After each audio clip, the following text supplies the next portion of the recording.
Welcome to Wine Line Radio. This is your host, Robert Scott, and I'm here with David Fuhrer. And we have arrived, yes, we have arrived at the Rediscovered West, the third in our series of tastings of non-left coast wines. Good afternoon, David. Good afternoon, Robert. How are you? I am looking forward to this, our third and final installment of this series, diving into the three southern states, the four southern states that we'd spoken of, and well, one of them is not quite southern, but it's western, anyways. Southwest. All right, sounds good. And one of them is in the far north. Indeed. Sorry for the mistake there. Yeah. Yeah, no problem. So I believe you want to go to Texas first, right? Yeah, let's work away from southeast to northwest, so to speak. Starting with Texas, my former home state. I lived there for 5 years, and when I was there, and actually even before I was there, when I was living in Europe and I came back for visits, I stuck my foot into Texas to find out what was going on. And in the short time, that was 2011, in this short 7-year span, the number of vineyards planted and the quality of those subsequent wines has just gone through the roof. Texas is enjoying a bit of a boom, not just for what I've just described, but also for its wine tourism sector. The Texas Hill Country being one of the areas we're going to be talking about is one of the country's most dynamic wine tourism areas anywhere to be found. Now, Texas has been making wine for quite some time. And in my early days, beginning with wine in the early 90s, I tasted a handful of Texas wines, and I was not terribly impressed. Times have changed dramatically since then. And now you can not only find, the common grape varieties, you find on the West Coast, Cab, Merlot, Chardonnay, Sauvignon, but you also find a real diversity of grapes, some of which we'll be tasting here today, that aren't widely planted anywhere in the U.S., but strangely enough are beginning to find a nascent home in Texas. The other area, in addition to the Hill Country, is deserved mentioning is the Texas High Plains, which produces the lion's share of the grapes for the state, whereas the Hill Country, located round about San Antonio and Austin, has the lion's share of the wineries, being closer to the geographic centers that they are. The High Plains is up in Lubbock and near the Panhandle, where not a whole lot of people.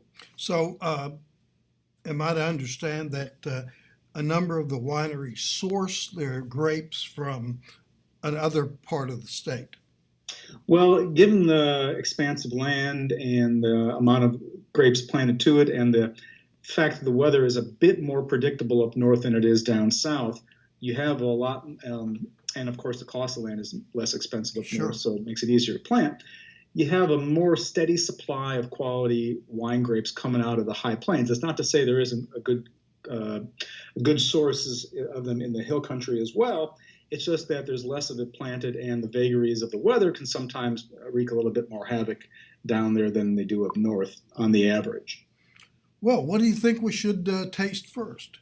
Well, let's start out with a winery that is located in the Texas Hill Country as well, a grape variety that this has been planted by that same person. So it's the grapes sourced from the same location as where the winery exists. And this is the Lewis Wines Mourvedre Rosé. So it's a pink wine made from a red-skinned grape. The Mourvedre grape is well known in the southern part of France in Bandol, and you find it also planted in various parts of the Rhone Valley. And here, Doug Lewis and his business partner, Duncan McNabb, have fashioned something here from the Parr Vineyards. And this is a 2016 rosé, so it's not completely fresh. This is a previous vintage. So let's see how this is holding up, Robert.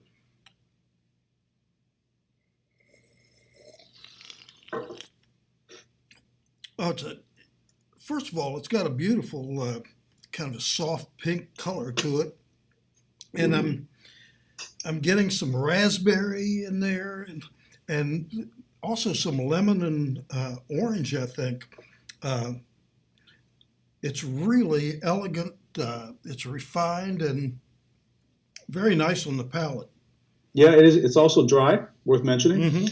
And to my taste, the merest wisp of tannins, just a little bit of a tannin, giving a bit of structure there as well. Very well balanced wine.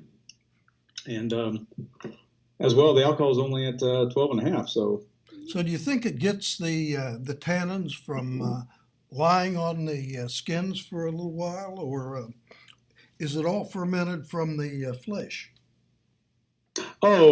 yeah, no, that definitely has a short amount of skin contact. You have to get that the pinkish color. It's got to have a limited amount of that.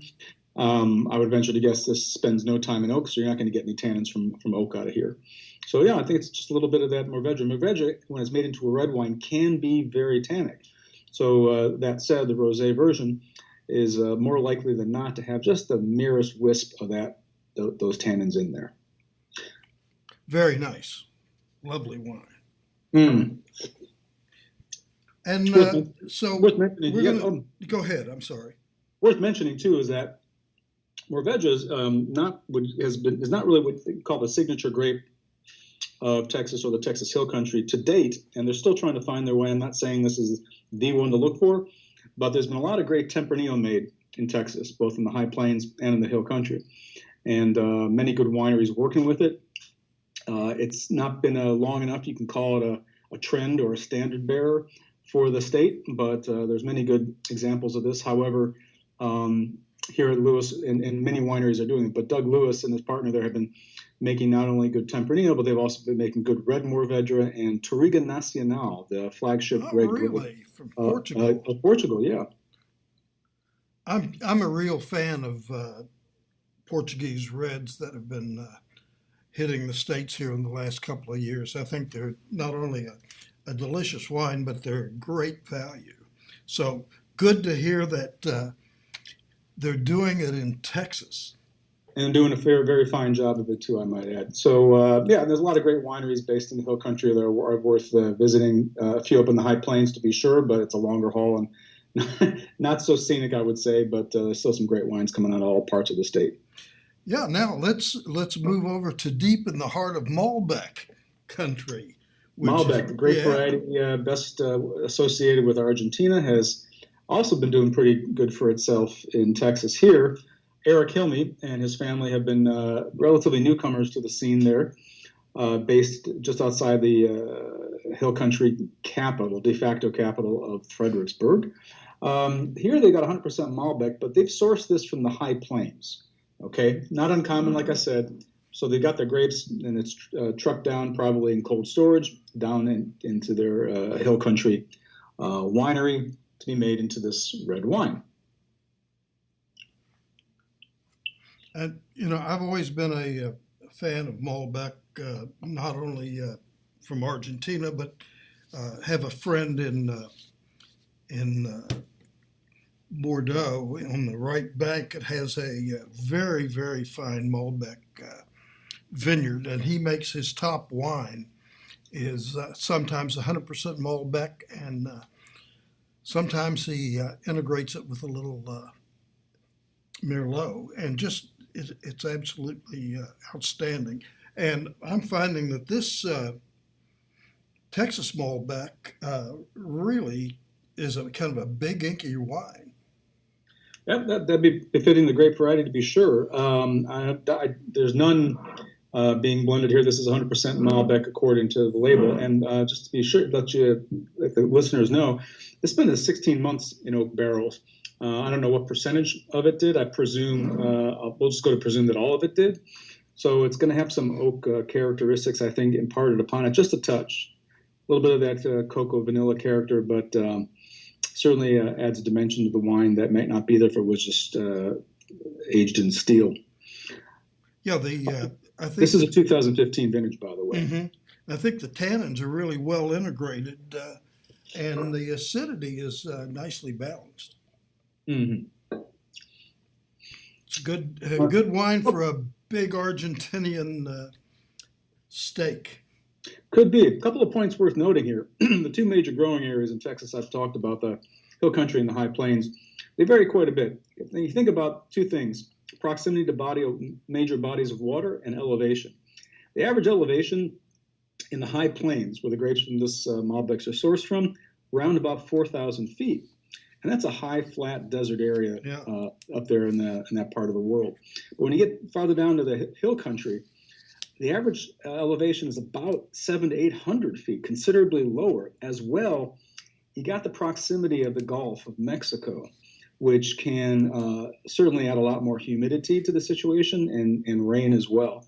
That set up in the high plains, they have some severe problems with hail in the spring and the summer. So then that's a very unpredictable sort of thing. So not everything in Texas is that grows easy. You have to put a lot of work into it, and the growers in Texas have the work cut out for them.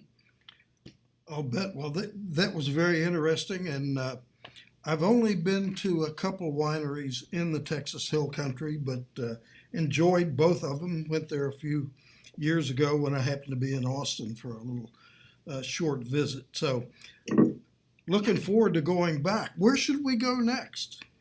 Well, let's slip across the border. Let me see. What do we have down here on our list? Excuse me, I put our list aside here, Robert. Okay, I apologize. we've got New Mexico. Yeah, sure. Let's go straight across. Let's go right across the border, west of Texas to New Mexico. And here, full disclosure, I'm working on a project right now for the New Mexico Wineries group. They're going to enjoy their first ever national wine media tour in March. And so the greater world would be reading a whole lot more about New Mexico in the months to come. Now, New Mexico, it's a state of only 2 million people in total. Wow. And even though there's a lot of land there, there's not a whole lot of people to work it. And that said, they've got their issues as well with, water availability, quality of the soils. They tend to be very, very sandy, and because of that, there's not a lot of pressure to graft the vines. Now, some people choose to graft vines, but many do not, simply because phylloxera doesn't take much hold in New Mexico. Interesting. Now, there are different growing areas, but they're not as well defined as perhaps Texas or other parts of the U.S. New Mexicans are still just finding their way. And the one I selected here is from the middle Rio Grande Valley, Jaramillo.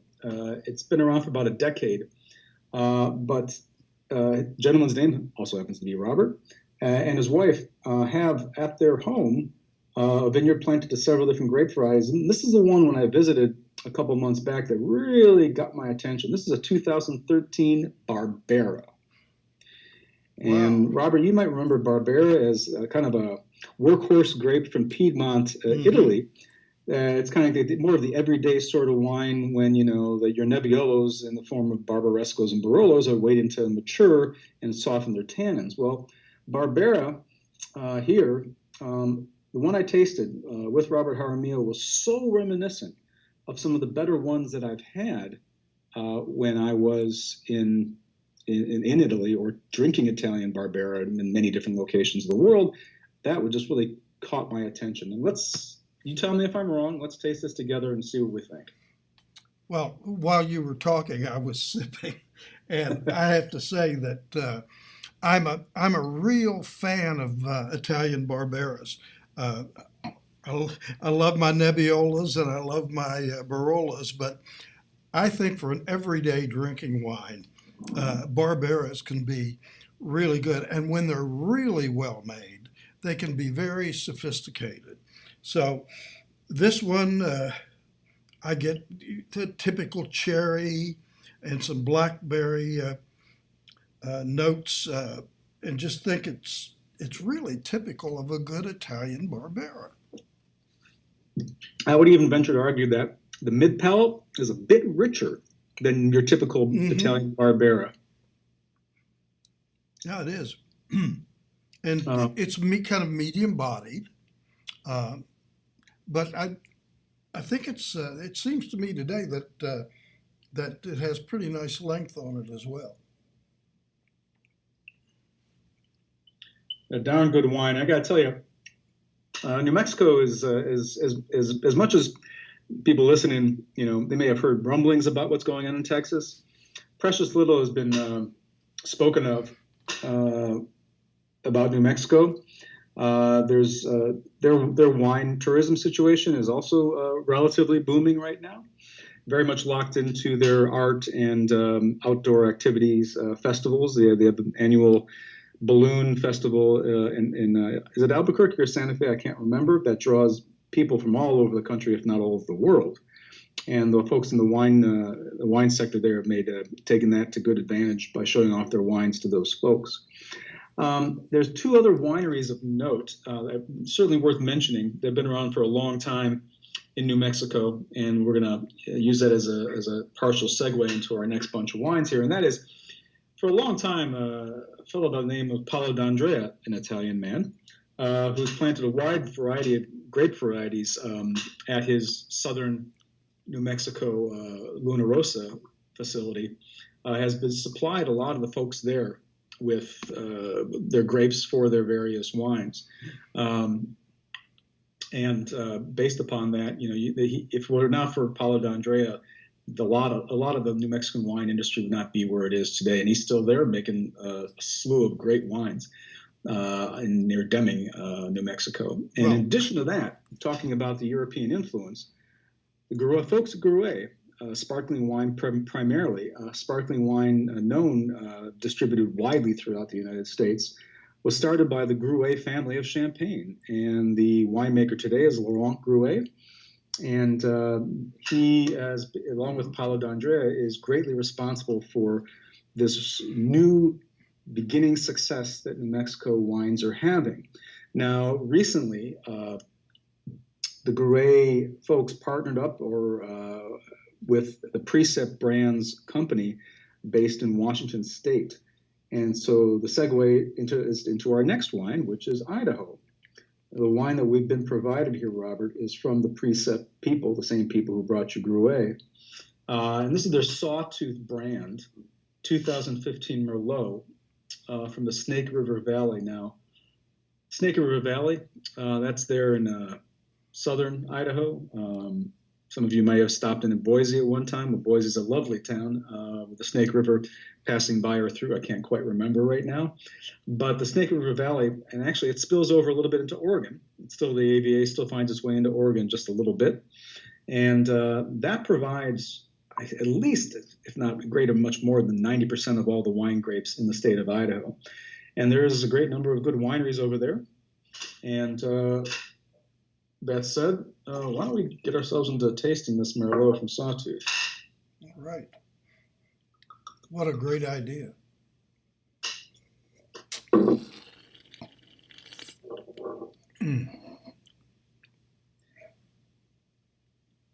Now, Sawtooth, along with lots of other wineries, there have a great number of varieties planted. I've tasted some really good dry Rieslings from the area. I've tasted some terrific Cabernets of all things. And more than anything else, Syrah is one that's really caught my attention. I know Sawtooth makes a couple there as well. Worth mentioning, this Merlot, we were told this sells for $25 a bottle. Let's see if you think it's worthy of a $25 version from other parts of the U.S. Well, I think it's worth it just to have the opportunity to taste something from somewhere other than California, Washington, or Oregon. I found it to be kind of medium-bodied. It's dry. I get some kind of tart cherry flavors and a little spice in there. It's rounded out and it's got some fairly soft tannins on the finish. This, as well as I mentioned earlier, with the Mourvedre Rosé from Lewis, this Sawtooth Merlot is also clocking in at 12.5%. So those folks who are concerned about taking in too much alcohol, you can rest assured these two are a great hug in the middle. Yeah, it definitely has a spicy note to the finish there, probably brought on by some of the oak aging it enjoyed. I think it would do just fine sitting in the cellar for a couple of years if anybody was so inclined. And inclined, sometimes you should be.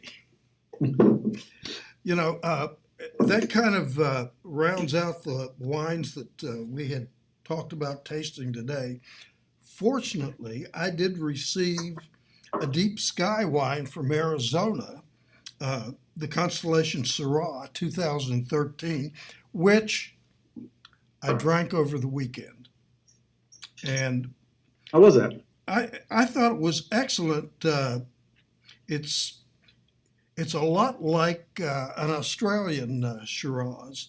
It's got lots of black pepper, and little nutmeg, and other spices. Maybe a little hint of clove in there. Acidity is nice, which makes it a good food wine, and it's got some tannins to it also. Yeah, Arizona's an interesting place. I've been there a couple times for work, and I discovered that Arizona is widely disparate, divided between the north and the south. The north being more populated, and the south being less so.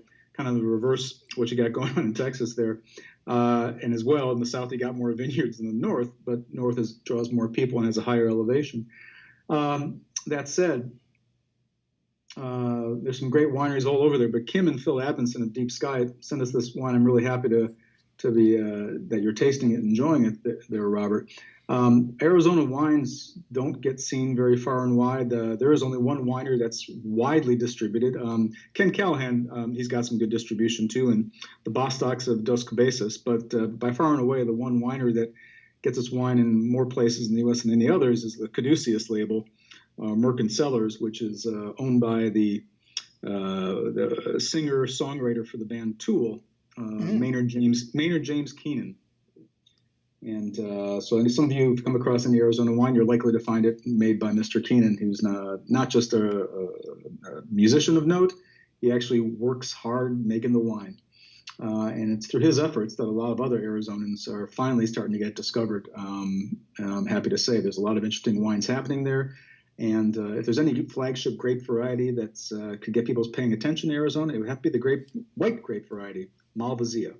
Wow. So, and a dry one too. So there's good many producers making good quality Malvasias out of Arizona. Very interesting. I think it's important to note that this has been a really interesting exercise. And although I have to say that I love, and I'm sure you do, wines from California, Washington, and Oregon, it's really great to be able to expand your palate and discover some new areas that, or maybe some areas that you didn't know had been producing wines for quite a while. So I appreciated the opportunity. I've loved most of the wines that we've tasted, appreciated all of them. So thank you, David. It's great, and let's do it again soon. Be my pleasure, Robert. Thanks for your time. Thank you, and have a great trip.